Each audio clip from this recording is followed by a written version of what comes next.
I wanted to dissect Fight Club as a myth for a while, and while I was trying to research on it or try to think about it, I just kept coming up with ideas. So it was very difficult to bring everything together. But today I came outside and I felt a little self-conscious. So I thought, you know what, let's just do it today. Let's just try to talk about Fight Club right now and try to understand what that movie actually teaches. And you know, I'm just gonna do this because this is gonna be my Fight Club. So here's the thing. uh, One thing that I want to say is when we Google Fight Club or when we try to find something about Fight Club on YouTube, we find two characters which are very common. It's gonna be either the narrator, played by Edward Norton, or it's gonna be Tyler Durden. There's gonna be like a lot of videos on Tyler Durden, and for good reasons, like the quotations, dialogues, the whole idea of Tyler is very attractive to everybody. Everybody wants to be like that. Everybody wants to be anti-conformist. Everybody wants to have great one-liners. Everybody wants to be rebellious. The strength that Tyler showcases, everybody wants to experience that strength. And all of us do experience that strength because everybody is sick of the system, right? Everybody has been sick of the system at least once in their life. So we see a lot of Tyler shit, but then I thought, okay, what about Marla, right? Because Marla seems to be more of a central character than Tyler was. Like, Tyler vanished after a while. Tyler became a tyrant in the later half of the movie. In the first half of the movie, for example, the narrator meets Tyler, and then Tyler shows him this great way of life. And Tyler was everything that the narrator was scared to show the real world. But when Tyler came out, it changed the narrator in many ways, and little by little the narrator also changed Tyler a little bit, right? But Marla, what about Marla? And so then I was watching this lecture and somebody mentioned that according to Jung, the female characters in any movie, the female lead character in a movie symbolizes the anima of the lead male character. Now what is anima, right? Anima is the feminine side, the unconscious feminine side in a man. So that would be your anima, right? Your internal something that seeks affiliation a lot, something that does not want that wants to conform, for example, or something which is very erratic in emotions, right? So that is a man's anima. So the female character is always the anima. And what is the purpose of anima? Anima brings change. Anima triggers change, because if there was no anima, you would not want to change. Think about the times, for example, when you look at your life and you think your life is shit. Anima telling you that your life is shit, you gotta better it. And so then you do, or you don't, and keep feeling worse. So anima can be both like a motivating factor, and it can also uh, destroy you. That's what anima is. It's both, right? It lives beyond duality. So then I think before going in, I should make certain things clear. Terminology is clear. So persona, what is persona? Persona is something, it's a mask that you put in front of the world. It is something that it's like a performance that you put just so that you will be accepted by society. So all the good things, right? Decencies, all those things, those are persona. It's known as persona. Now, what is ego? Ego is the center of your consciousness. Now, what does that mean, right? Ego is the I instinct. According to Jung, ego is the I instinct. The I exist. So everything that has that I, everything that owns things, everything, the instinct that believes that this is my body, my body. The I there is ego. What is the shadow?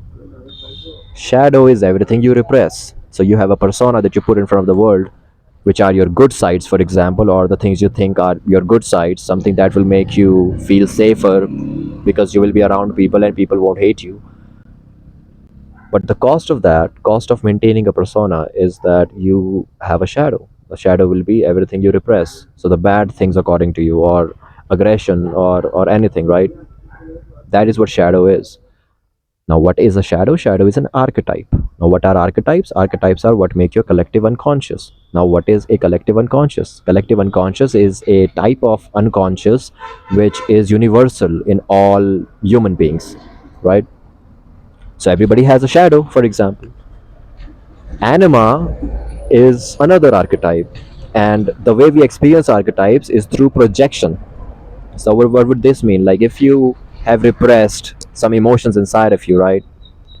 You can only experience those emotions as being projected on someone else. So this would mean that if you have repressed aggression, you would look at somebody and you would feel that that person is aggressive, or that person makes you feel a particular way. So that person is used as a projection, right? You're projecting your uh, archetype on people. Like that's how the archetypes, the building blocks of collective unconscious, make themselves feel heard.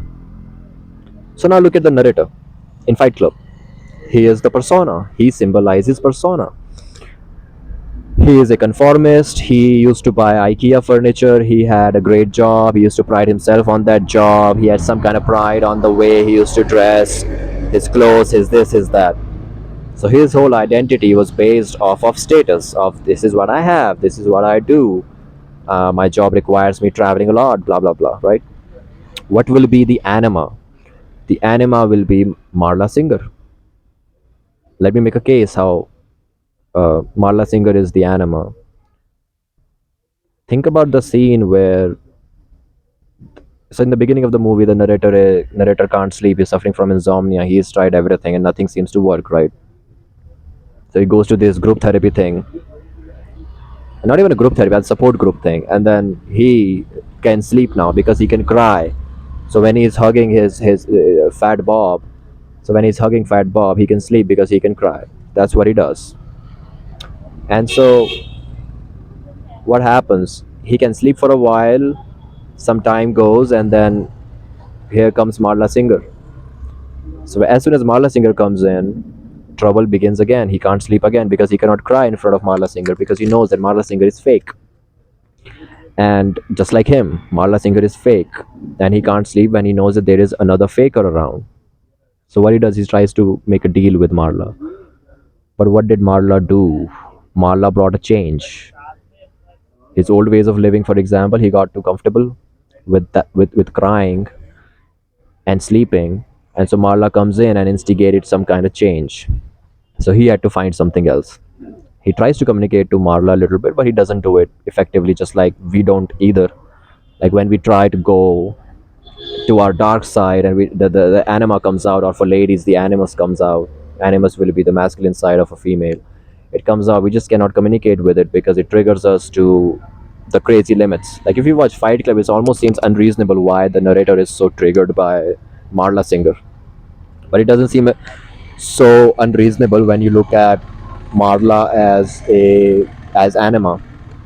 So then it makes sense that of course he's uncomfortable with it because his femininity is coming out, for example, right? Something that seeks change, something that introduces chaos in life, right? The feminine introduces chaos. This doesn't mean that women are chaotic. This just simply means that the feminine, for example, is more associated with chaos, with like energy, for example. So then what happens? He has to find something else. He has to find a substitute for his support group.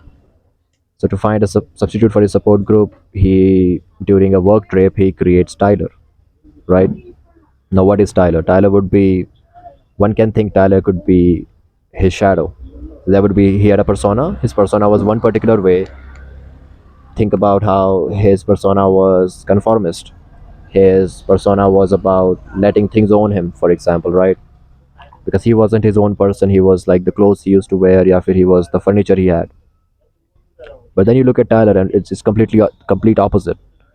Tyler was everything that the narrator wanted to do but could not do because he was trying to conform or seeking some kind of safety. So Tyler initially seems to be like a shadow figure. So he's symbolizing shadow. And when he's symbolizing shadow, or when you like come across your own shadow, it leads you to kind of like feel pride about this strength you have inside of you. Because when you start to acknowledge the darker sides inside of you, it just makes you experience strength. Of course it does. That's why like the forbidden fruit is tasty, or doing bad things or doing risky things release a lot of adrenaline because you are experiencing your inner strength that you tried to push away. Also think about the times when we practice an action which we believed to be bad or whatever, but then we feel acceptance towards that action. What happens? You experience a lot of strength. So as you try to experience more of yourself, I'm talking more like try to experience some of the things that you might have repressed or you thought are not good things to portray in front of the world, you do experience some kind of strength. That is what Tyler did. Not just for the narrator, for all the viewers who watch the movie. Because we look at Tyler and we go, you know what, we also have a Tyler inside of us. Why? Because he was triggering or instigating that same instinct that he did in the narrator in us. Because we're looking at narrator as us, right? He is the main guy in the myth of Fight Club. And so he changes his life, right? He made him more assertive. He gave him a lot of ideas. He was non-conformist. He told him that you're not the things that you buy, right? You're more than that. You're more than that. He tries to teach him about sacrifice, for example. Beautiful lessons. He tries to teach him about like how to make soap out of human fat. Interesting idea. He taught him how you can make soap out of human fat, and then also you can make dynamite. Somehow you can make dynamite from that. He taught him a lot of shit. But then what happened? But then what happened? Like Marla came back again. The Anima figure again came back and then triggered some other change as well. But now, when the narrator has engaged with his shadow and has experienced the strength that were inside of him, and now the Anima comes back again and is going to change everything, things get complicated. And how do things get complicated? You look at, think about that scene where Tyler tells narrator to never mention Tyler's name in front of Marla. And I sat there and I was like, why is that a case? Like, why would your alleged shadow figure would not want you to acknowledge his name in front of the Anima? So let's try to think about it from this perspective, right? You look at Jung, and what Jung said is that human beings get a lot of images. Um, they get a lot of visions, for example, right? Somebody goes out and they see some kind of weird vision, either in a dream or when they are awake, or they just see some kind of mythological thing, and it makes them experience something in a crazy intense level. As soon as the person tries to explain their vision, the quality of the vision goes away. Think about if somebody gets a crazy vision and tries to paint that vision, then the thing they have painted and replicated, that kills the original intensity of the vision they are getting. So imagine those visions as uh, some kind of projection from your collective unconscious. So any archetype can manifest itself, right? Like you dream, for example, your dreams have a particular pattern. Why? Because of collective unconscious, right? Because of your archetypes are projecting to your own dreams. Now, Tyler did not want his name to be taken in front of Marla because that would take his strength away. And that led me to think, like, okay, Tyler does not want that to be the case. That seems shady. That seems very weird. And the thing about Tyler is that he was also very uh, anti Marla since the beginning. Like think about the scene where Tyler was taking a bath, I think, and the narrator was talking to him about which historical figure would he fight in a fight club, right, living or dead. And they were discussing some things, and Tyler said that another woman is not the answer we need. We are a generation raised by women, so another woman is not the answer we need. That's what Tyler said. But the case here is that shows some kind of animosity towards Marla. And why? Again, I could not understand. Like, what does he mean by that? We don't need another woman in our life. And he's kind of understood, right? It was like a good romantic line, some kind of. So it felt good in the context of the movie and the character as well. But just show this kind of animosity towards Anima. But then later in the movie, when he asks the narrator to never mention Tyler's name to Marla, they made me realize that okay, maybe Tyler is not the shadow. Um, but now Tyler seems to be the animus inside the anima and is trying to attack the anima because it wants to conquer. Now, here's the thing, the archetypes inside of us always want to conquer consciousness because they want to become real. You would say that an anima possessed man, for example, like anima possessed man would be somebody who's whose conscious cannot balance the anima inside, right? So when the anima goes crazy inside a person and they can't balance it, what will you get? You get moodiness in a man. You get rigidity, for example. You will get all of these things, and this is how the anima will manifest itself if it captures the ego. So all the archetypes try to capture the ego, and the ego's plan should just simply be to integrate all of them.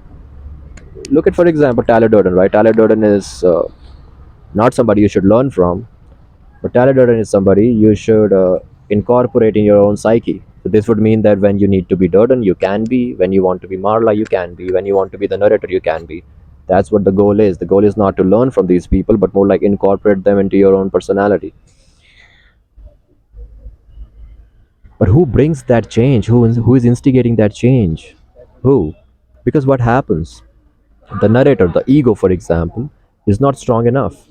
And then he mentions Tyler in front of Marla. As soon as he does that, Tyler goes away. Tyler starts to plan his own things. Tyler starts to live in secrecy. And now the narrator has no idea where Tyler is. So he starts to follow Tyler, right? And people who watch the movie know that they are the same people. But Marla does that. Marla makes him confused again. It seems like the reality he's always trying to create for himself just so he can live in a zone. The anima comes in and always troubles him, always troubles him, always troubles him. And so we understand that, okay, now in the later part of the movie, Tyler has become a tyrant, right? Like the same metaphor that, think about it from a wall perspective, right? We all build walls just to be defensive so we can protect ourselves, right? But then those walls can also cage you. So the protectors can easily become the tyrants, and that's what happens with with Durden. Durden Durden becomes initially a wise old man archetype, for example, and then he's teaching a lot of things, but then becomes destructive. It becomes completely uh, because he wanted to destroy the whole thing. Started creating dynamites. He started doing, what was that project's name? Project Mayhem. He started to do that, and that turned into a tyrant because now Tyler did not care about the narrator. You can think about it in this way, that the animus inside the narrator's anima wanted to destroy the ego because it wants to take possession of the ego, right? So now the ego is fighting, and what does the ego do? The ego tries to fight. This is like another stage of psychological development. For example, the ego now does not hold the animus inside of its anima as an ideal, because it's not chasing it now, it's not learning from it, it's trying to incorporate it by taking possession of it, and not the other way around where the animus would take possession of him. And so what happens? They fight and blah blah blah blah blah blah. But then at the end of the day, like in the last scene of the movie, who's there? The anima. The anima stands right next to the ego, and there's this beautiful scene at the end where it seems like this dude has integrated his anima. He's with Marla Singer, he's chill, he's not irritated at her anymore. Marla Singer is the only one who gives a fuck about him, and has given a fuck about him like throughout. And then you just see that, I mean, it blew my mind to look at all those metaphors they have written there, and also the imperfections in characters, because the imperfections in characters make that movie better. Because you look at Tyler, right? Like everything Tyler says is great, everything Tyler says is accurate, everything Tyler says has great points. But then his same idea about like the another woman is not what we need. But then in the movie, subliminally, right, without saying, what we see is that the anima of the movie, the female lead character, was the one who's instigating change. But then the protagonist was the ego. The protagonist wasn't the anima. The protagonist wasn't the animus inside the anima. The protagonist wasn't Tyler Durden, who seemed like shadow in the beginning, but I don't think he is the shadow. Another cool idea. I don't think that Tyler was shadow, because it seems that the the narrator projected his shadow to the animus inside of him. So the idea was that he was uncomfortable with letting go, for example, right? He was very rigid, very masculine, right? and then he was uncomfortable with every time something bad happened in his life, and every time Marla Singer was in his life, something bad happened automatically. Just something happened, and because of her, it became like a central plot, not central plot, like central subplot, that Marla Singer's introduction in every fucking scene is gonna change the course of the movie, and it did. So it seems that Tyler wasn't the shadow. Tyler was the animus inside the anima, and all the things that make us think that he was the shadow, because repression and everything the persona was, everything the persona was, the shadow wasn't. Everything that narrator was to other people initially in the movie, Tyler is the exact opposite of that. But that whole capture essence, that whole thing that he was so anti anima, wasn't comfortable with that. It just seems to be a good point that Tyler was the animus inside Marla, no pun intended. And that whole projection thing is just amazing because it teaches you that when you watch that movie, for example, when you watch Fight Club, and then you're trying to, what happens automatically is that you start to idolize Tyler because he's really cool, and every single point he makes in the movie is amazing, and he makes you feel strength of your shadow, strength of your dark side. It makes you more assertive, blah blah blah. But then the goal of the movie is not to emulate him. The goal of the idea is to incorporate him. It's to bring him in. Is to like dissolve him into the ego. That's what the idea is. Like the capture is simply gonna be ego's war against animus, and then anima is there. So the what anima is trying to do is, I mean, if you look at it from a bigger picture, the anima is in the team of ego. But anima is in the team of ego only when the ego is trying to like fight off some shit. So the idea is this: Tyler Durden is not there to emulate. It is there to simply. It is only there to, like how there's this Nietzsche thing. When you cast away your demons, you should not also cast away your strengths with them. That is what Tyler is. A lot of strengths in there, so you cannot like get rid of Tyler either. That's not the goal to get rid of him. The idea is to experience him, experience his strengths, and then try not to become a slave to that.